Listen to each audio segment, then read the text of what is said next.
Haleluya, puji nama Tuhan saudara. Bersukacita saudara, waktu yang indah kita boleh nikmati bersama ketika kita memuji dan menyembah Tuhan.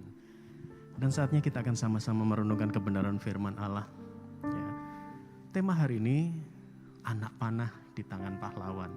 Ya. Kita akan sama-sama membaca di dalam Mazmur 127 ayat yang keempat. Mazmur 127 ayat yang keempat. Saya akan minta tolong untuk dibacakan. Mazmur 127 ayat yang keempat. Anak-anak panah di tangan pahlawan, demikianlah anak-anak pada masa muda. Saudara kasih Tuhan, dikatakan seperti anak-anak panah di tangan pahlawan, demikianlah anak-anak pada masa muda. Siapa pahlawan di sini? Kita baca Sefanya pasal 3 ayat 17 bagian A saja. Tuhan Allahmu ada di antaramu sebagai pahlawan. Tuhan Allahmu ada di antaramu sebagai pahlawan yang memberi kemenangan. Saudara dikasih oleh Tuhan, pahlawan di sini adalah Tuhan. Jadi kata anak-anak panah ini sebenarnya ditujukan kepada gereja Tuhan, kepada anak-anak Tuhan, kepada saudara dan saya. Kita ini ibarat anak panah di tangan pahlawan. Pahlawan kita adalah Tuhan Allah semesta alam. Nah, berbicara tentang anak panah, ya berarti Allah kita sebagai sang pemanah. Anak panah itu tidak jadi begitu saja. Anak panah akan diambil dari batang pohon atau batang bambu untuk kemudian mulai diproses. Ditipiskan, kemudian disisik, dibersihkan, dihaluskan sedemikian rupa sampai kemudian ujungnya dibuat runcing dan mungkin ada yang diberikan lapisan besi supaya tajam. Kemudian di belakangnya akan diberi penyeimbang. Supaya apa? Ketika dipanahkan, maka anak panah ini seperti yang dimaui oleh sang pemanah. Dia bergerak seimbang. Seperti apa yang dimaui oleh sang pemanah. Nah saudara dikasih oleh Tuhan. Sekarang mari kita sama-sama mengerti atau mencari tahu. Kalau kita ini anak panah, bagaimana kita menjadi anak panah yang benar-benar berfungsi, anak panah yang benar-benar dipakai oleh Allah, sang pahlawan kita. Kita akan sama-sama membaca di dalam Yesaya pasal yang ke-6, ayat yang ke-6 sampai ayat yang ke-8.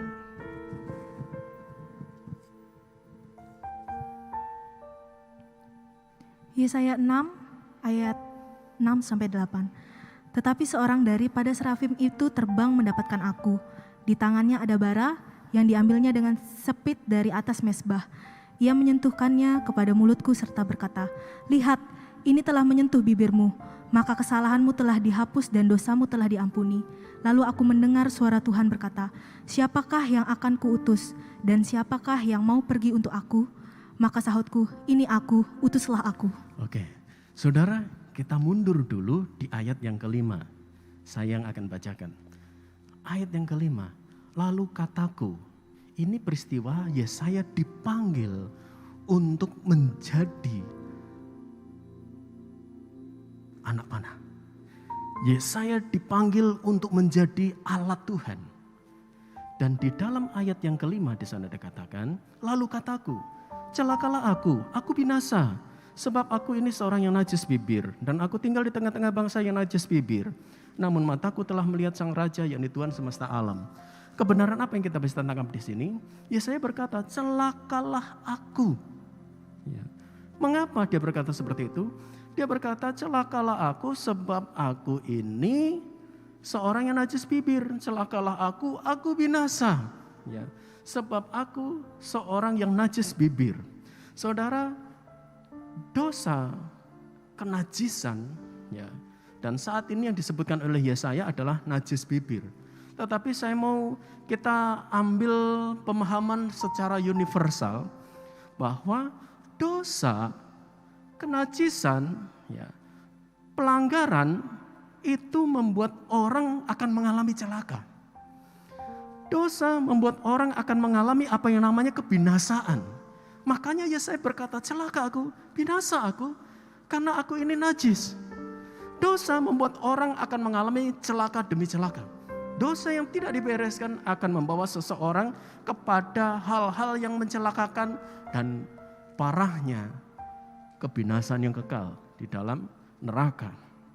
Karena itu, di situasi yang seperti itu, maka di ayat yang 6 katakan, seorang dari serafim. Serafim ini malaikat Allah yang melayani Allah di tahta Allah. Ya. Dia memiliki 6 sayap.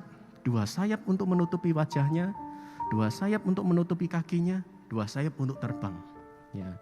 Dan serafim ini dikatakan dia mengambil perbaraan dengan sepit dari atas mezbah. Dan kemudian disentuhkan ke bibir Yesaya. Dan di situ dikatakan, lihat ayat yang ke-7, lihat ini telah menyentuh bibirmu, maka kesalahanmu telah dihapus dan dosamu telah diampuni. Gambaran ini berbicara tentang karya pengampunan Tuhan. Bagaimana Allah peduli dalam kehidupan kita. Ketika kita mau menjadi anak panah, maka kita harus mengalami karya penebusan Kristus. Kita harus menjadi milik Yesus. Dan setiap kali ada pelanggaran, ada dosa yang kita lakukan, segera bereskan kepada Tuhan. Maka turun pengampunan Tuhan dalam kehidupan kita. Yesaya diampuni dosanya, dihapuskan kesalahannya, pelanggarannya diampuni. Karena memang apa? Karena memang Allah ingin menjadikan Yesaya sebagai anak panah di tangan Allah Sang Pahlawan. Jadi ketika hidup kita ingin menjadi anak panah yang dipakai oleh Allah, di mana anak panah itu bergerak sesuai dengan maunya Sang Pemanah. Berarti kalau saudara ingin dipakai oleh Tuhan untuk diarahkan sesuai dengan apa maunya Tuhan, maka bereskan hidup kita. Bertobat dari segala pelanggaran hidup kita, serahkan sepenuhnya ke dalam tangan Tuhan. Karena pengampunan ada di tangan Allah. Kemudian ayat yang ke-8. Lalu aku mendengar suara Tuhan berkata, siapakah yang akan kuutus? Dan siapakah yang mau pergi untuk aku? Maka sahutku, ini aku, utuslah aku. Jadi pertanyaan ini tidak muncul di awal, saudara. Pertanyaan ini muncul ketika Allah sudah mempersiapkan Yesaya. Allah sudah membenahi hidup Yesaya, maka kemudian penawaran Allah, panggilan Allah yang semakin spesifik diberikan kepada Yesaya. Sekarang siapa yang akan aku utus? Tuhan tidak berkata, mau tidak kamu aku utus? Tidak. Penawaran ini seolah-olah untuk semua orang, dan memang untuk semua orang-orang yang sudah ditebus oleh Tuhan, termasuk saudara dan saya. Dan Yesaya sudah meresponi sekian ratus tahun yang lalu. Sekarang panggilan itu disampaikan kepada kita. Siapa yang akan aku utus? Siapa yang akan aku luncurkan dari tanganku untuk mencapai sasaran yang aku mau? Pertanyaan ini disampaikan kepada kita. Siapa yang mau aku utus? Siapa yang akan pergi untuk aku? Pergi untuk apa? Di dalam Matius pasal yang ke-28 ayat 19 sampai 20 kita tidak usah baca. Tuhan perintahkan kepada murid-muridnya, ini amanat agung, pergilah kamu. Ya. Jadikan semua bangsa muridku. Ajarlah mereka melakukan segala sesuatu yang aku perintahkan kepadamu, dan ketahuilah aku menyertai kamu senantiasa sampai kepada akhir zaman. Jadi perintah untuk menjadi saksi. Perintah untuk menjadi anak panahnya Tuhan. Untuk bisa menjadi penerobos. Untuk bisa akhirnya kita menjadi senjata yang nancap kepada sasaran. Dan bukan hanya itu saja, saudara.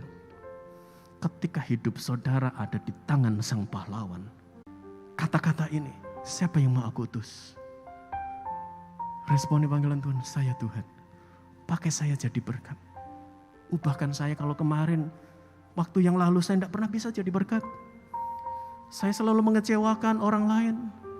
Saya selalu mengolok, mengintimidasi teman. Saya tidak pernah bisa jadi berkat. Saya mungkin bikin jengkel orang tua. Saya bikin marah orang tua. Seringkali saya berkata ya, tapi tidak mau melakukan. Ya. Kalau toh itu memang ada, bereskan kepada Tuhan. Tetapi saya percaya, saudara sekalian, bukan seperti itu karakternya. Saudara adalah pribadi-pribadi yang sudah dibaharui oleh Tuhan. Karena itu ketika kita menyatakan saya siap untuk dipakai oleh Tuhan, Tuhan mulai rentangkan tangannya. Tuhan mulai utus kita. Tuhan mulai tarik kita untuk kita dilepaskan. Tetapi perhatikan di amanat agung tadi dikatakan, ketahuilah aku menyertai kamu senantiasa. Jadi ketika Tuhan mengutus kita, dia tidak mengutus terus lepas tangan. Nah, Tuhan menyertai kita. Artinya apapun yang kita hadapi, di mana ketika kita mencoba menjadi berkat, saudara diolok, saudara diintimidasi, saudara mengalami tekanan, bahkan mungkin penganiayaan, mental saudara ditekan sedemikian rupa, Tuhan berkata, aku menyertai. Apakah kalau Tuhan menyertai, kita tidak bisa mengalami apa yang namanya penderitaan? Bisa mengalami. Tetapi berbeda warnanya suasana hati kita. Saya kasih contoh ketika Paulus dan Silas, saudara. Mereka sedang diluncurkan oleh Allah. Mereka sudah diluncurkan dan mereka mulai mengarah. Dan salah satu tempat yang diluncurkan adalah mereka meluncur ke kota Filipi. Dan di tempat itu justru mereka mengalami penganiayaan, disesah karena mereka memberitakan jalan Tuhan. Mereka kakinya dipasung, tangannya diborgol, dibelenggu. Babak belur semuanya. Tetapi tepat tengah malam, sementara mereka berada di penjara dalam keadaan yang seperti itu. Di sisi lain badannya cekot-cekot, saudara. Karena memar, karena pukulan, karena siksaan itu. Di situ mereka mulai memuji Tuhan, mengucap syukur. Apa yang terjadi? Sukacita surga turun, saudara. Mereka bisa mengucap syukur untuk menunjukkan bahwa damai sejahtera Allah yang melampaui segala akal memelihara hati dan pikiran mereka. Itulah yang membuat akhirnya Paulus dan Silas bisa memuji Tuhan, bisa bersyukur di tengah-tengah penderitaan karena nama Tuhan. Kenapa? Karena memang Allah menyertai mereka dengan damai sejahteranya. Bahkan Allah menyatakan kekuatan kuasanya ketika di tengah-tengah pujian penjara itu goncang. Borgol, belenggu semua terbuka, pintu-pintu penjara terbuka untuk menunjukkan bahwa di dalam pujian pun ada kuasa. Ketika ada ucapan syukur, ada kuasa, ada mujizat. Jadi jangan sepelekan ketika kita sedang memuji Tuhan. Jangan sepelekan soal ucapan syukur. Jangan sepelekan ketika saudara berada dalam tekanan, penderitaan, kesulitan. Jangan katakan, Tuhan, katanya engkau beserta, kenapa saya mengalami penderitaan? Jangan pernah katakan itu, saudara. Ketika saudara siap menjadi anak panah yang diluncurkan, Tuhan bertanggung jawab. Dan selalu nikmati pertolongan Tuhan, pembelaan Tuhan. Kalau Tuhan izinkan ada pergumulan, masalah, persoalan yang datang kepada kita, itu karena Tuhan ingin mengajar kita untuk semakin berserah total kepada Tuhan. Mengajar kita untuk belajar bersyukur. Mengajar kita untuk percaya bahwa Allah pasti membela. Jadi jangan pernah menyerah. Nah, saudara dikasih oleh Tuhan, perhatikan baik-baik. Ketika dosa itu diampuni, ibarat seorang sedang dihidupkan. Pemuda di Nain, ketika berjumpa dengan Yesus, dia sedang diusung. Ngapain? Mati. Mau dibawa kemana? Ke kuburan. Tetapi ketika berjumpa dengan Yesus, rombongan yang ingin menguburkan pemuda di Nain ini ketemu dengan rombongan Yesus. Maka Yesus berkata kepada ibunya, "Ibu, jangan menangis." Saat itu juga anak muda yang di Nain, yang masih ada di usungan, Tuhan berkata, "Hai anakku, bangkitlah, hidup." Ketika hidup kita diampuni oleh Tuhan, dan kita berada di tangan Sang Pahlawan, saudara, kematian-kematian dalam hidup kita akan diubahkan menjadi kehidupan. kita ketemu dengan anak remaja 12 tahun, anak Yairus, kepala rumah ibadat. Dia juga saat itu sedang sakit parah. Ayahnya sudah beriman, Tuhan mari saya percaya engkau sanggup menyembuhkan. Baru Yesus jalan, terhadang oleh perempuan yang pendarahan 12 tahun. Belum lagi ketika sudah melanjutkan perjalanan, tahu-tahu ada utusan dari rumah berkata, buat apa kamu menyusahkan guru? Anakmu sudah mati. Tetapi Yesus berkata, percaya saja, anakmu hidup. Saudara dikasih Tuhan, dalam kehidupan kita pun, mungkin hari ini ada orang tua yang mendengarkan siaran ini. Bapak Ibu mungkin sudah bergumul untuk anak-anak sekalian. Tetapi yang dilihat adalah mereka tetap mati, mengalami kematian. Rohaninya sedang mengalami kematian. Fisiknya hidup sehat, tetapi rohaninya sedang sakit.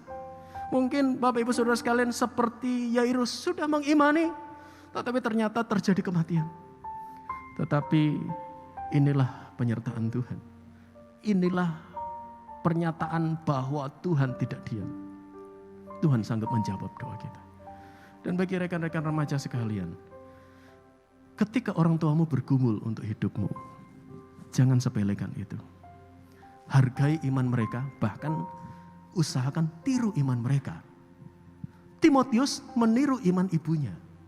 Ibunya yang bernama Eunike meniru iman dari neneknya Timotius.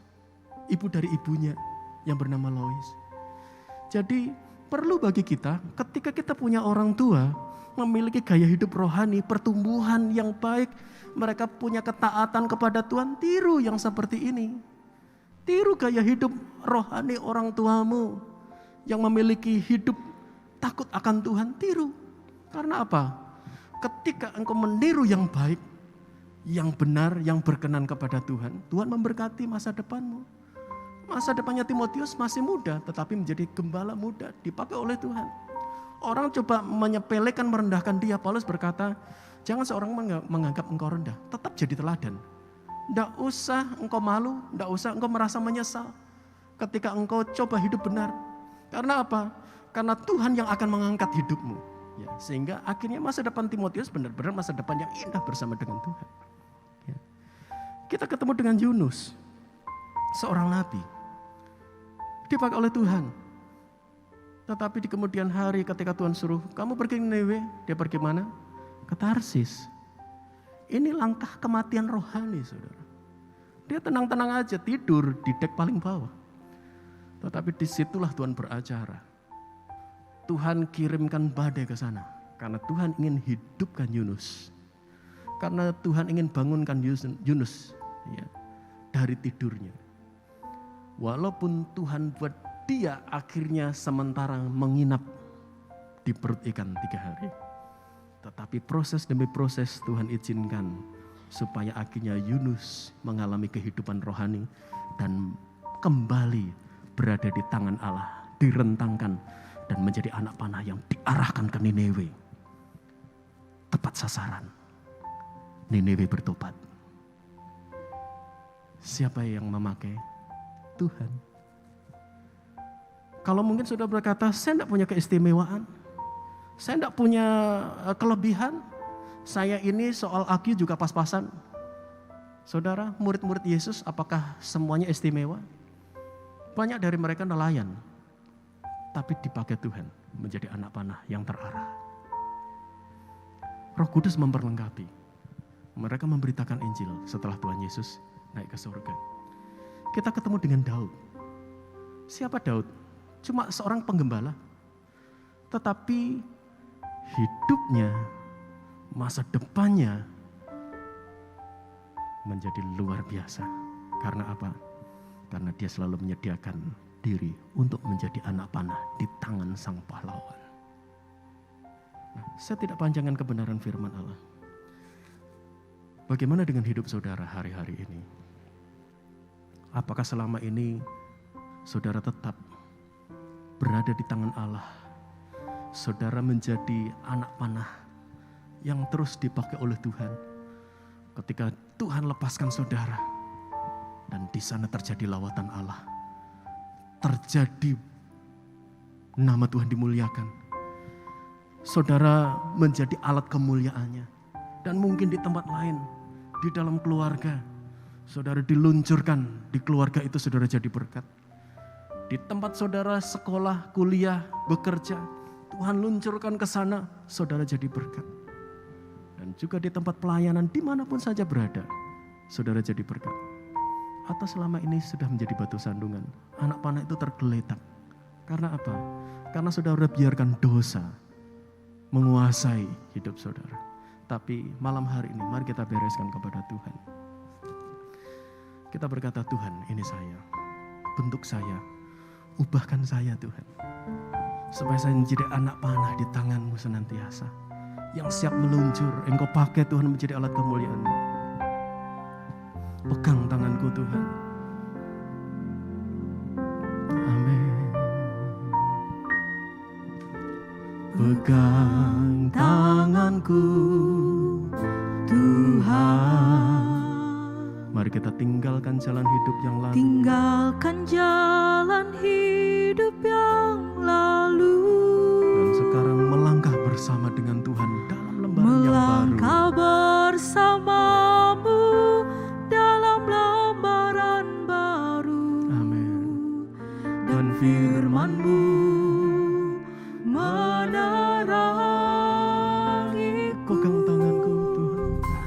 Pegang tanganku Tuhan. Yesus. Tinggalkan jalan hidup yang lalu. Melangkah bersama. Melangkah bersamamu. Amin. Dalam lembaran baru. Dan firman-Mu menerangiku. Ubahkanku. Ubahkanku sebagai bejana-Mu jadi baru. Seperti yang Engkau mau. Bentuklah ku sesuai rencana-Mu. You're the new beginning of my life. Ubahkanku sebagai bejana-Mu jadi baru. Seperti yang Engkau mau. Bentuklah ku sesuai rencana-Mu. You're the new beginning of my life. Ubahkanku sebagai bejana-Mu jadi baru. Seperti yang Engkau mau. Bentuklah ku sesuai rencana-Mu. You're the new beginning Kita of sembah Dia. my life. Kami sembah. Ubah hidup kami ya Bapa. Menjadi pribadi yang seperti Engkau mau Tuhan. Bentuk sesuai rencana-Mu Tuhan. Jika ada yang tidak berkenan kepadamu, ampuni kami Tuhan. Sucikan dan kuduskan. Kami mau menjadi anak panah di tangan-Mu. Kami mau menjadi anak panah yang seirama dengan apa yang Engkau mau Tuhan. Meluncur bersama-Mu Tuhan. Haleluya. Putus kami menjadi berkat. Haleluya. Terima kasih Tuhan. Terima kasih. Terima kasih Bapa.